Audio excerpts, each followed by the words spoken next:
we have to have culture. You have to have a program.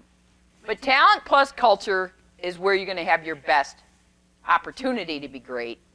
And more importantly, for you as a coach and for your team, your players, it's going to be the most enjoyable.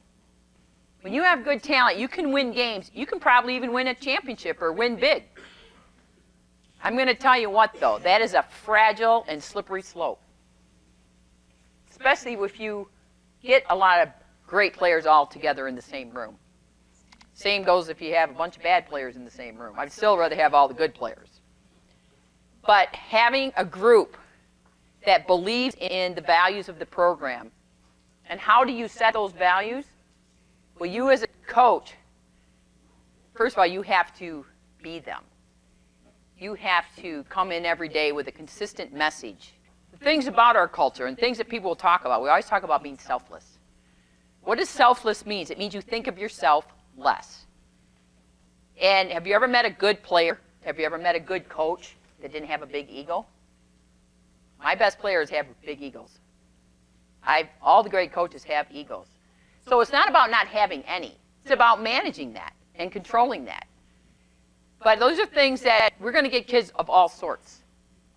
I get to pick a lot of my kids, but I'm going to tell you, I don't get to know them that well before I get them. And we all get the same kids, ultimately. But we are going to hammer one message to them, and it will be the theme of my talk. You can actually hear this line, and then you can be done. Go to the bar. This is about Michigan. This is about Michigan. When you come to Michigan to play softball, this is not about you. And we expect, and I tell my parents this when I recruit them and their daughter, and we put it in writing when they walk on campus, that this is a privilege, it's an honor, and it's a responsibility to be in this program, and not just to be in my program. And my program is worth millions of dollars. And those of you who've ever seen Alumni Field or seen the building they built for us, our locker room and support area, it's unbelievable. I'm going to tell you what, any young person who gets to be in an organization that is a team, because one of the greatest gifts in life is to be on a team. And it's a privilege that they could never take for granted. And the parents cannot take that for granted.